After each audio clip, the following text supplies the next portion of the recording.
Okay, here we are. China Talk, secret how to make a podcast, April 26th, 2022.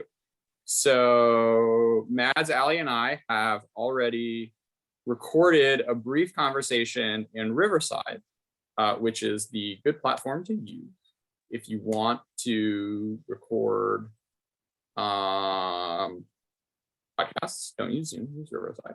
And now what I'm going to do is take Riverside, take the files that we recorded in Riverside and bring them into Descript, which is the editing software, clean them up a little bit, and then we will magically have a halfway decent podcast. Okay, so first thing we're going to do is go to our studios and then go to test recording. We're going to go view all recording. And this will be our recording that we made 5 minutes ago. And what we're going to do is download the synced wave files for all three of us. So this is what each of us said over the course of the past 5 minutes. So we have these nice 3 files, which are what we did, right? Now we're going to go to Descript, which is editing software that one uses to edit podcasts. We're going to drag all 3 of these into Descript.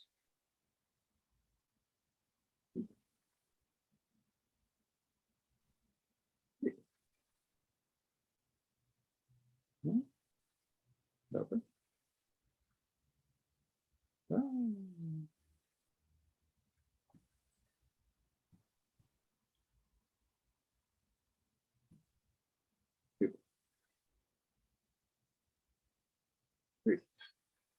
Okay, so now almost. So we have these 3 files, right? Which was our conversation. So I'm going to check all 3 of them. Check, check, check. I'm going to hit transcribe 3 files. Ooh. Oh my God, there is. Look at that. Those names. Yes. So, but we are going to be transcribing English. Do they have Chinese yet? No. That would be too. I'm going to hit transcribe.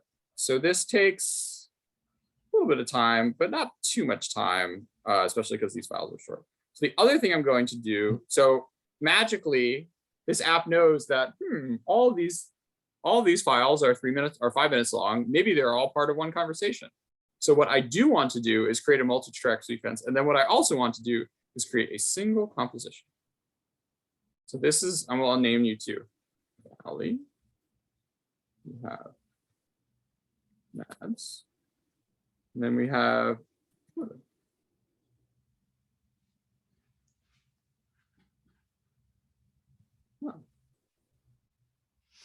right, so this is going to take a minute.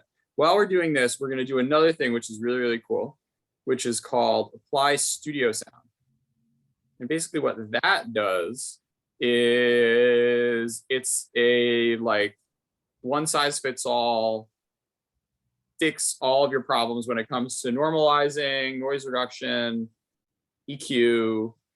It's just like an AI that like gets you 97% of the way there of what a professional audio engineer would do, and it's great, and you should do it, and all your audio will sound 100% better. So, anyways, now we have this composition, which we're going to call how to record a podcast. What Descript does, which is really, really incredible, is it just took all 3 of our audio files and magically created text documents where you can move things around and the WAV files move around with them. So here's like what we were doing.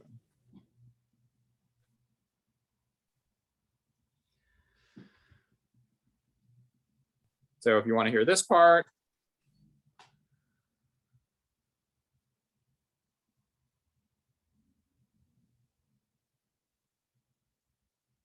so Sometimes studio enhancement failed. I don't know why it failed. It was probably failed because we were already we were transcribing at the same time. Not really sure. So what you do to edit it is you can either do it the cheap and what I would recommend, at least at first, is to try to edit it right after you record, because then you can you kind of remember where you need to fix it.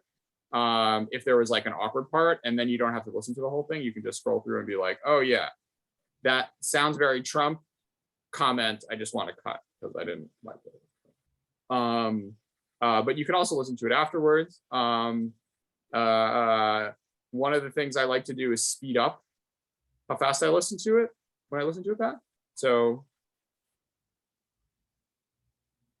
that saves you some time. There are also a number of really cool features that like magically make this faster.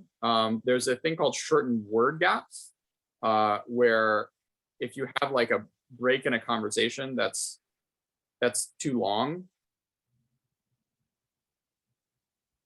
you can just hit apply and it will delete it, and you can set how long you want it to be. I tend to do like a second or a second and a half. Other things you might want to experiment with are this thing called remove filler words.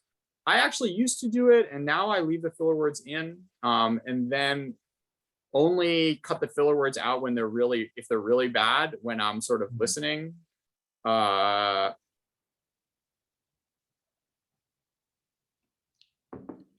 Jordan, if you cut filler words, isn't there sort of a weird jump or gap in the audio? So what I do is I would only cut filler words that are like clean, that like are like a very clean gap. So for instance, this it's not connected. It's not connected to any other thing. So if you listen to it here, I can't hear anything when you're playing. Oh. I don't know if Mads can. Okay. Yeah, I can't hear it either. But all right. So anyways, you can hear it, Jordan. I don't think it matters. So if, for instance, if you look at this one, you can see that like the wave file, it doesn't bleed into the next piece of the conversation. So this one will sound totally normal. There are other where if an is like this, where it's of the then it will sound weird. Another thing you can do is little fade ins and fade outs. So if you split the clip, you can do a fade out, something like that. Sometimes that's useful. I wouldn't obsess too much about this, just because I find that like once you do the big cuts of, you know, when someone said a conversation that someone said something that was like really awkward, or, you know, someone coughed and said, hey, can I restart the question?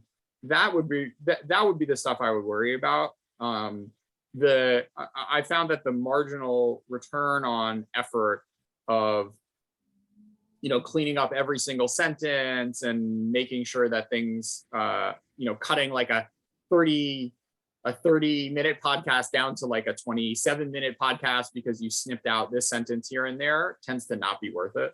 Like the audience tends to not really notice. It's not a huge deal. And it also takes a lot of work if you're, instead of trimming entire answers to questions, you're like, you know, making an answer to a question half as long as it would have been. I would either do big cuts or no cuts, just in terms of you're thinking about how you're going to be spending your time. So other questions before I show you more things? Is there stuff that's confusing here? No, I just have a couple of questions like, is this program free?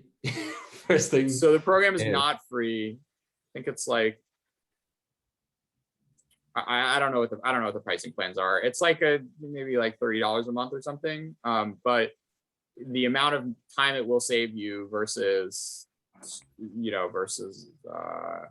Audacity or Logic Yeah. or whatever is No. enormous, because it has the words with the WAV file, so you don't have to listen to the WAV file to find where you want to cut it. So I Totally. found, it used to this like at least half the amount of time that it takes to edit.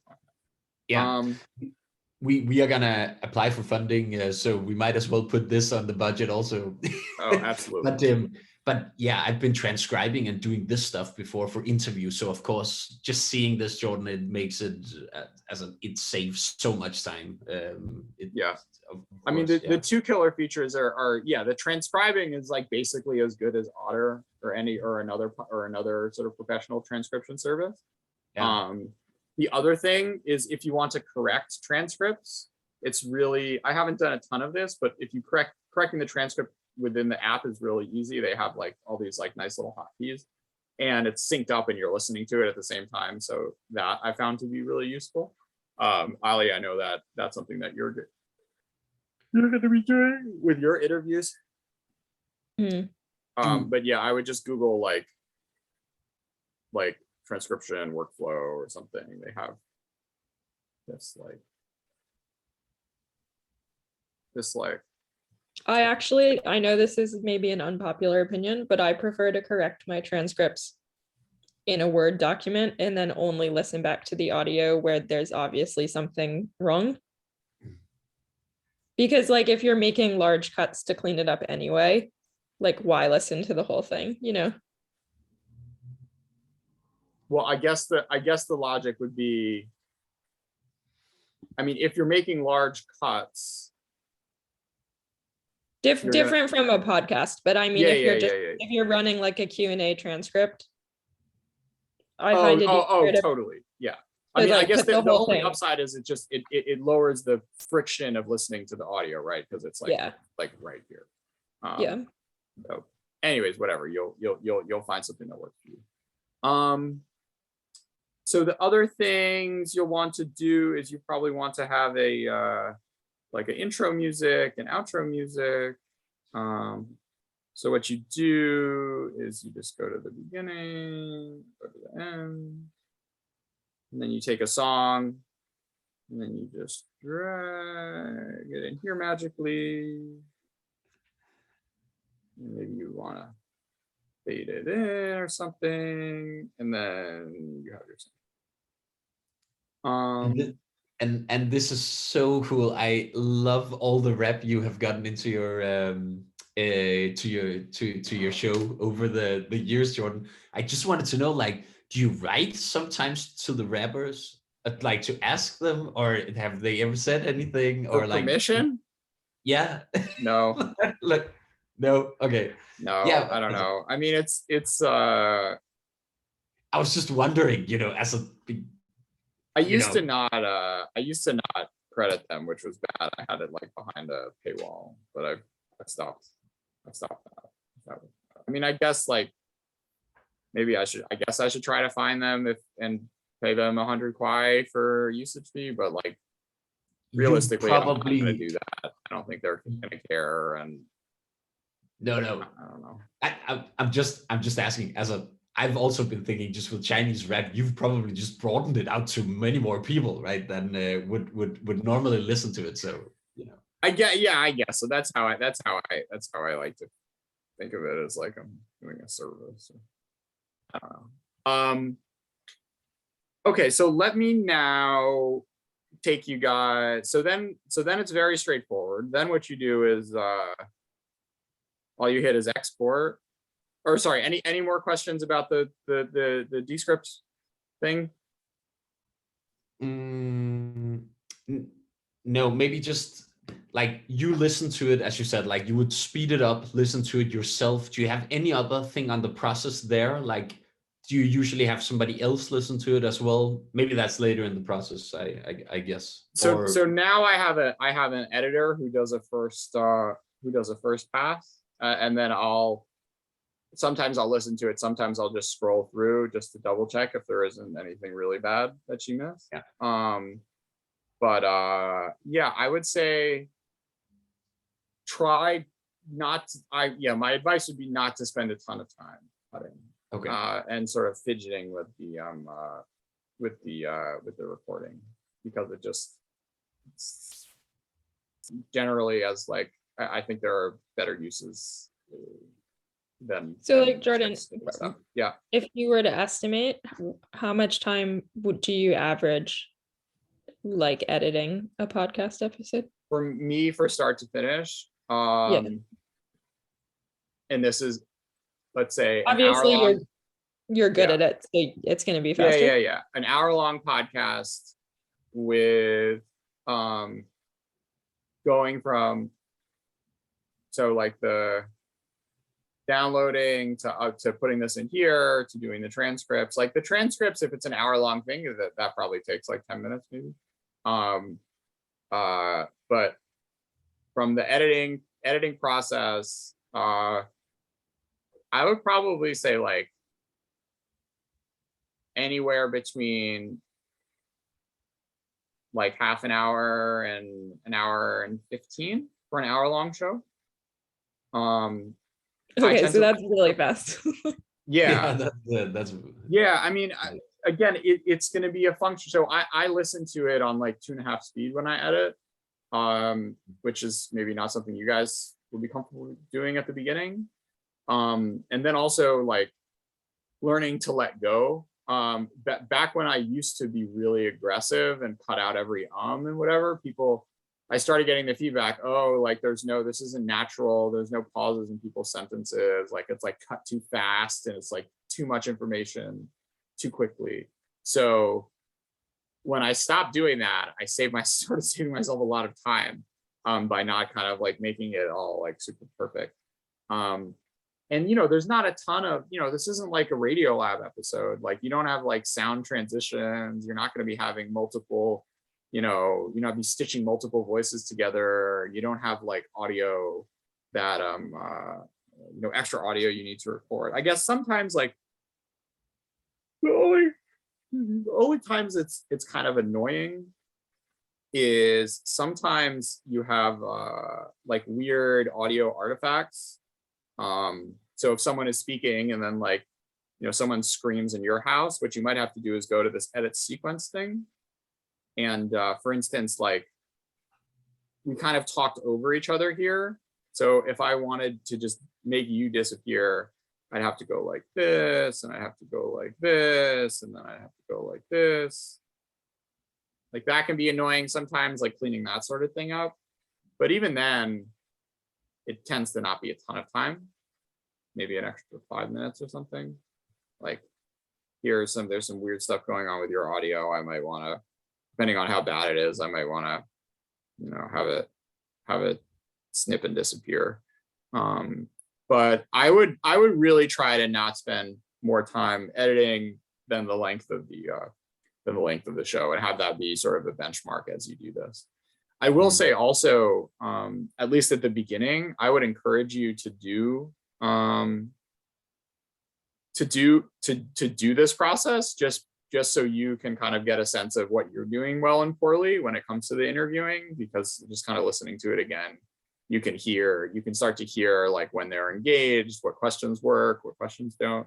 So it is part of the, I think kind of staring at this and spending a little time is part of the editing, is part of what'll make you a better interviewer.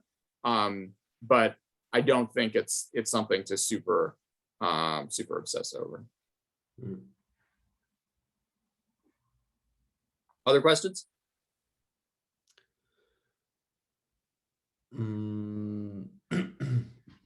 Maybe like, what if you are, I may be traveling, like traveling around Europe trying to interview people. So here, I guess I would use either, I have my trusty Blue Yeti here. And I also have a Zoom recorder, as you as you mentioned, yeah, I don't know if you have any experience of this type of like hybrid recording, or if that's, or maybe I should just not really worry about that and just like, as I have interview a person over that person's computer. You know what I mean? Like, Yeah, that I mean, might no, it can be fun to do it in person. I think the one thing that the one pitfall I've fallen into is if you're sitting too close to the other person, then it starts to get really annoying to edit if like your mic, if like the mic you're speaking into catches what the other person is saying. So I would try to set yourself like further apart in the room and make sure the mics are facing different directions. And then have the gain be relatively low, so that you're not, so that it doesn't pick up the other person's voice. That's the only real thing that that's an issue. And then look, you'll press record, and then you'll have the two audio files, and then you'll do the same exact thing of kind of dragging it into Descript and editing it. So yeah, I don't want to like really discourage you from doing in-person stuff. And that's the only real hiccup I've run into, is the cross audio thing. Okay. Ali, any other questions? No, I don't think so. I mean, this was a really good demo. Thanks, Jordan. Yeah. Okay, so then just to finish it off, we have export, current composition, MP3 audio. This doesn't really matter. I've never done the markers as chapters thing, but I guess you could. That's kind of cool. Maybe I'll think about that. You export this. This takes, sometimes it takes a while, sometimes it doesn't take a while. Depends on your computer. And then what you'll do is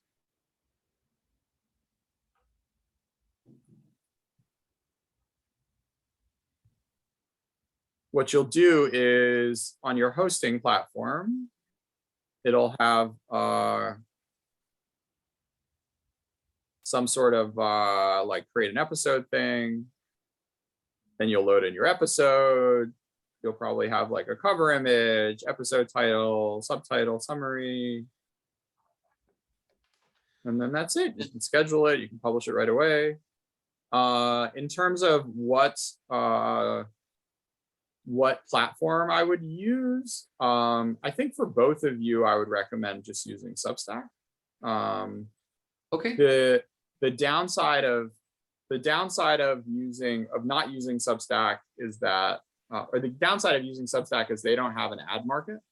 And you can make like some money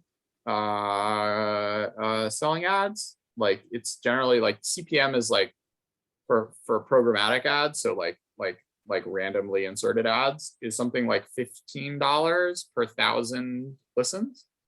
10 to 15, which is not nothing when you have a lot of listeners, but you kind of have to have a lot of those listeners for it to be a functional number. And you can always move your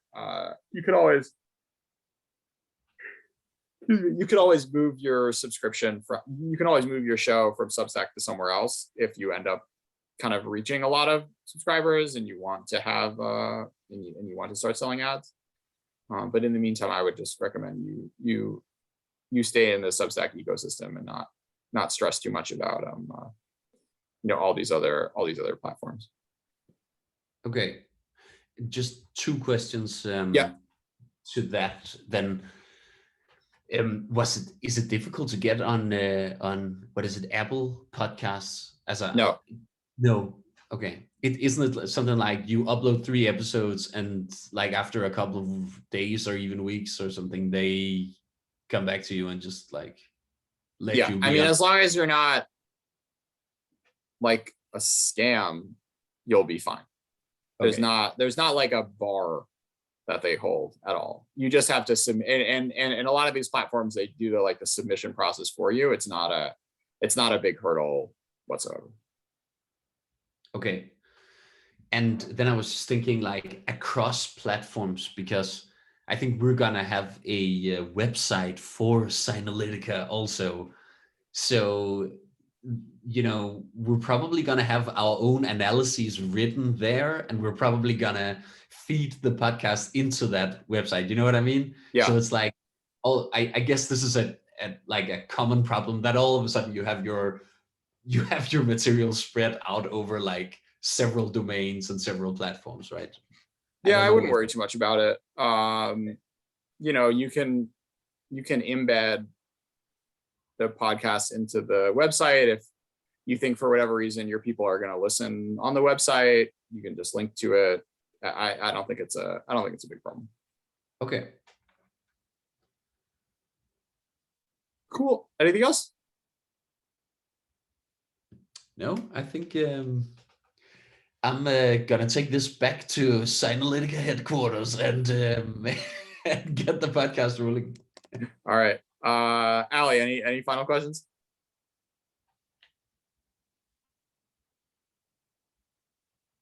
Like I now know enough from this demo to tape 5 minutes and then like practice with it, versus before I would have taped 5 minutes and then given up.